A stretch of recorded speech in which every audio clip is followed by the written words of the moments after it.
Like, look at this bro. Rock that right there. Like, damn, Herbo, you won't come. It's your man's dad at. Like, no rock dad in front of the store. We can't even go in this. Just got liquor and do nothing. Like, this is same life of exes, bro. Like, we can't do shit on our block, bro. Like, I'm just taking y'all around the hood of what's going on and why I'm so, like, threw off when he say he doing all this when he can just open stores and gotta give us shit. And we just come to the store ourselves and spend our money with you and you get them back in. Like, make it make sense. Turn.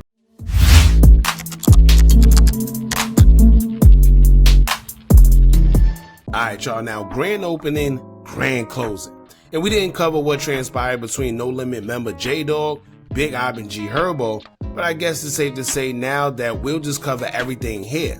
This is because in just a week, well, maybe even less than a week ago, No Limit member JDOG called himself banning Herbo from their neighborhood, saying that he couldn't come back around, and the typical drill drama as we already seen in the past. Well, Herbo called himself not only going back to his hood, but he went there, did interviews, was seen in the drop top vehicle, basically just doing whatever he wanted because he was told that he couldn't come back. But to his defense, despite us hearing that there's been a little tension between Herbo and No Limit members after the infamous interview with NLMB's Joker himself, Cairo, Big Ob, who happens to be affiliated with both of them, would come to Herbo's defense and basically say that he's not banned, and if anybody got a problem with him saying that, then they can come see him. Now, before we even get into it, honestly, this has been one of the quickest turn of events when it comes to someone losing their life after dissing or trolling, and it's just weird because honestly, we don't even know if this has anything to do with Big Op or Herbo. Just want to put that out there, but at the end of the day, if it does, it's like bro literally lost his life for nothing. Like, what was the point in even getting on the internet anyway and telling the world you banning him from his own hood? First off, if you're going to do something like that, gotta make sure there's more than just you on the same page. Because if not, you leave room for that back door to be open to the people who's affiliated with the both of y'all, but they don't agree with what you're saying. And that's what seemed like may have happened, because what's the coincidence that just a week ago, you call yourself banning him, then you get into it with some of the guys, and then suddenly, poof, you're gone just days later. And you'll see later why I said it's a possible backdoor situation.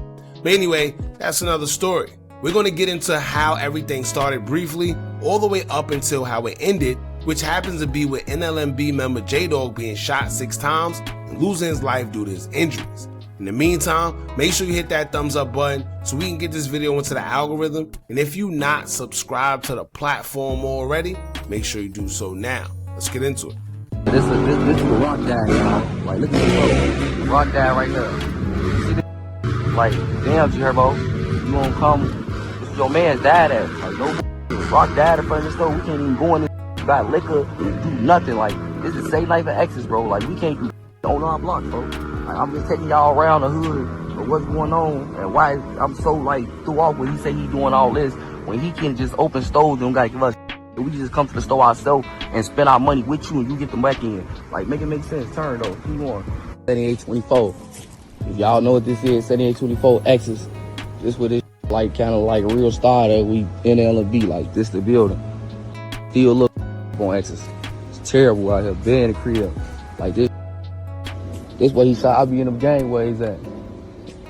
In them gang. Now, just a week ago, aside from that video, JDOG would have some interesting choice words for No Limit Herbo and would begin exposing him about various of things.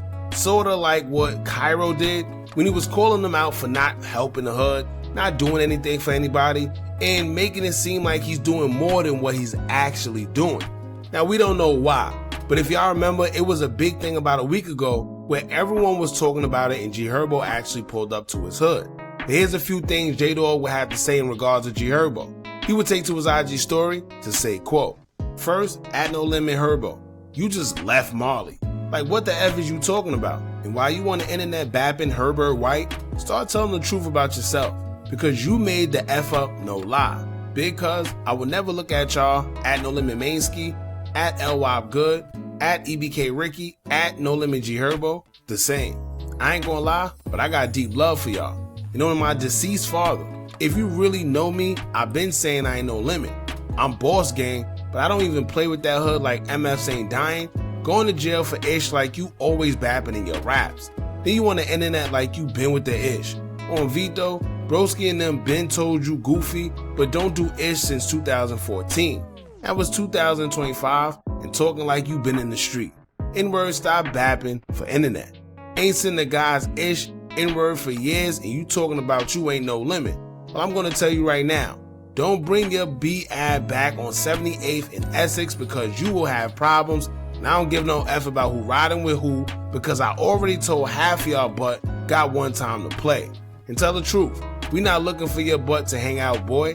Don't get it twisted. Yes, you made waves on rap music, but when it comes to ops, lawyer fees, ish like that's not true. Need to stop bapping, laughing emojis. On Folks in the Grave, now I see why Cairo was treating your goofy butt. But it's on Vito. Your butt is grass on game because you not no limit, so don't come trying to shake hands or shoot no videos.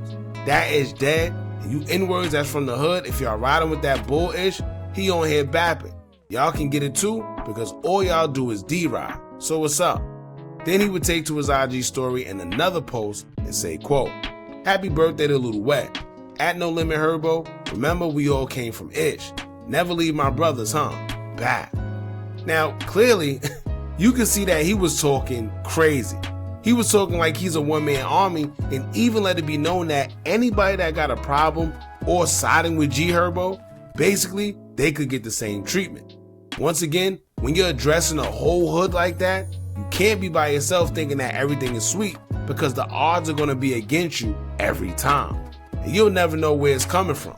But now after putting the ban on G Herbo, Big Op, who was affiliated with both of them, including NLMB, will respond defending G Herbo as he would take to his IG story to say, quote, "Blood can go wherever the F he want to go. Let an MF play and go against this ish. Y'all better be talking to God about it. 78th X's are ish. You N-words ain't even did ish behind the block to even think y'all could say anything, and I be on that B-word all the time. So when Blood pull up with me, N-words ain't gonna do ish but D-ride. Get y'all butt hurt if y'all want." In the next slide, he would say, quote, "Stay off the net when y'all see MFs in real life."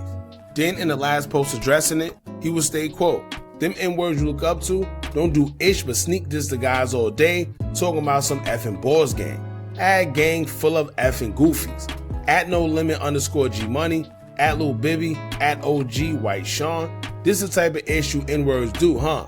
Give no F about no boss gang, boy. F that ish." And quick sidebar, right? You see how easy it is for drama to start, and as y'all know, a lot of this quote unquote drama usually leads to somebody losing their life. But all it takes is one person to start talking out of pocket, and then now you have another guy that basically said, well, F the rest of them. F boss gang, F anybody else affiliated with it, and we on that. So basically, he also let it be known that there's a little tension between them as we already kind of knew, but now he just made it loud and clear, and now y'all see for yourselves, man, but that's a whole nother story. Now, G Herbo will respond to him being quote-unquote banned and all the foolishness going on as he would take to his own IG story and he would say, quote, "All I know is in my entire life of being outside, ain't no N-word never did ish to me, ever. Not a slap, not a punch, not a rob, not a choke, not a ish. I got shot, yeah, that was in the foot though, and I was back outside immediately after. I got jumped on 79th and Jeffrey on the bus stop when I was like 16, and had not 0 scratches on me, not a black eye, busted lip, not ish N-word, and on all 3 of my kids, it was at least 6 N-words. I never played, but who cares about ancient history? N-words try to rewrite it every single day." Then in the next post, he would say, quote, "In that video of me slamming you like a B-word at Molly house, laughing emojis on cap." He would then show the video of him slamming him, and he captioned it saying, quote, "All that playing like you crazy little boy, you ain't crazy, never been crazy. Telling me I can't come on the block I just was on after you walked up and shook my hand is crazy. Brandy wanna be down that little boy, you just did damn near 10 years. You don't even effing know Marley. That's my brother, free him though." Then in the last slide, he would say, quote, "So I guess you know me a little bit," laughing emoji. Now here's something interesting to consider when we speak about backdooring. Shout out to 16 Shot on Visuals, If y'all remember that interview he did with No Limit 40 Cal, he spoke on the state of No Limit being divided and everyone having their own faction of guys within the No Limit set. So yes, there's no limit, but it doesn't mean that everyone necessarily are cool with each other. About 4 or 5 different ways. Everybody got their little groups.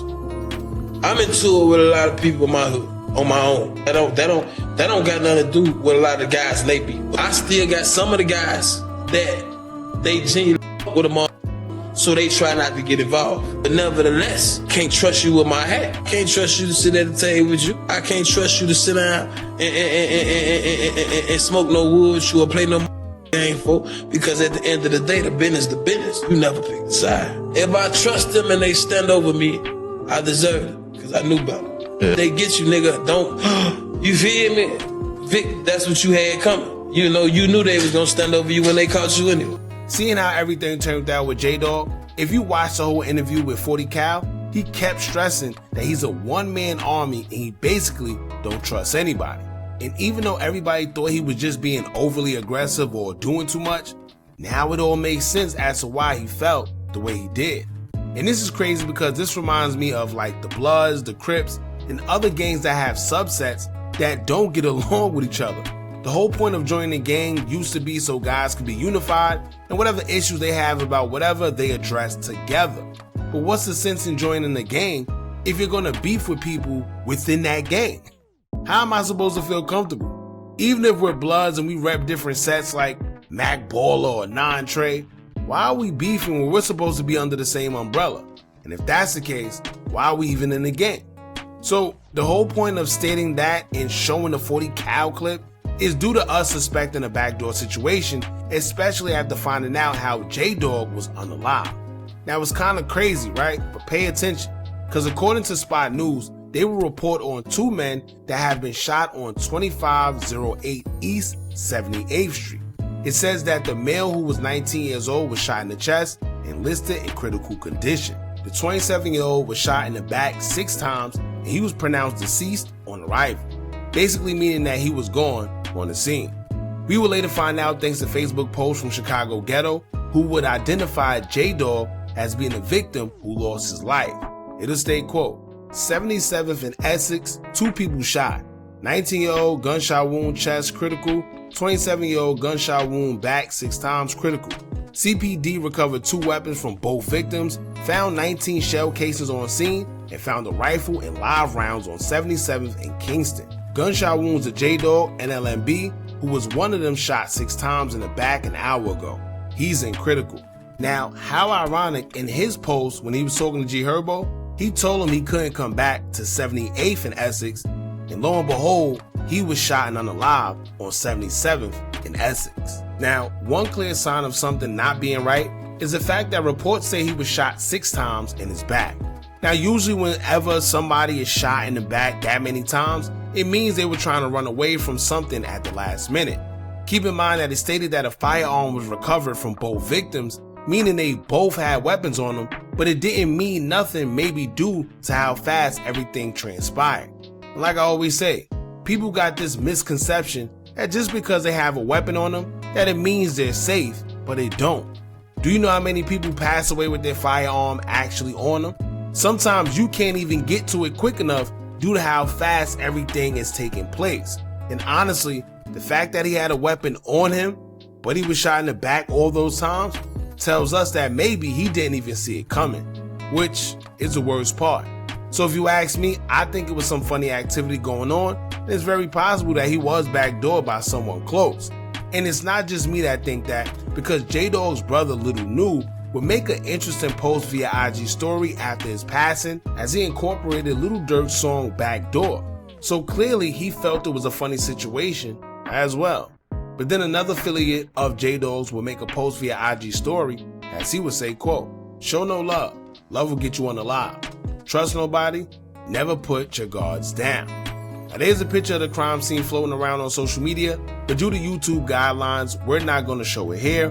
But with the time we're living in now, I wouldn't even be surprised if in a few days a surveillance video taken from a nearby Ring camera or some nearby store pop up. That seems to be the norm nowadays, unfortunately, but On another note, when it comes to JDOG, he also recently got out of prison after serving time for a crime he committed or was accused of in 2016. He was convicted of attempted M in an M as a minor when he was pointed out by a victim stating that he was the suspect in a fatal shooting, which left one teen deceased. So I don't know, maybe when he came home, he thought things were one way and he would get the support he wanted for calling out Herbo, but clearly that wasn't the route to go.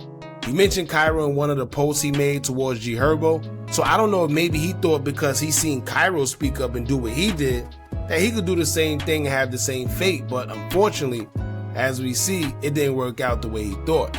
And keep in mind, y'all, this is an open investigation, so this is not us implicating anybody specifically into the crime, but it's all alleged in social media rumors, as social media basically talking like they normally do. On the other hand, it's hard not to notice the coincidence that as soon as he talked about a certain someone and had run-ins or problems with another person, he's gone a week later, and then people affiliated with him, not even fans, are the ones making backdoor allegations. But also keep in mind, I see everybody pointing fingers at Herbo and X, Y, and Z. At the end of the day, he didn't only speak up about Herbo. He went in on him, but he also said that he felt the way towards Lil Bibby, El Guap Good, Mainski, and the rest of them. So who knows? Let's just put that out there. At the end of the day, rest in peace, JDOG. Condolences to his family. Y'all jump in the comments. Let me know what y'all think about this. Don't forget to like, comment, share, and subscribe. Hit that bell so you're notified every time we drop new content. And remember, as long as you keep on watching, I'm going to keep on dropping. I'm out.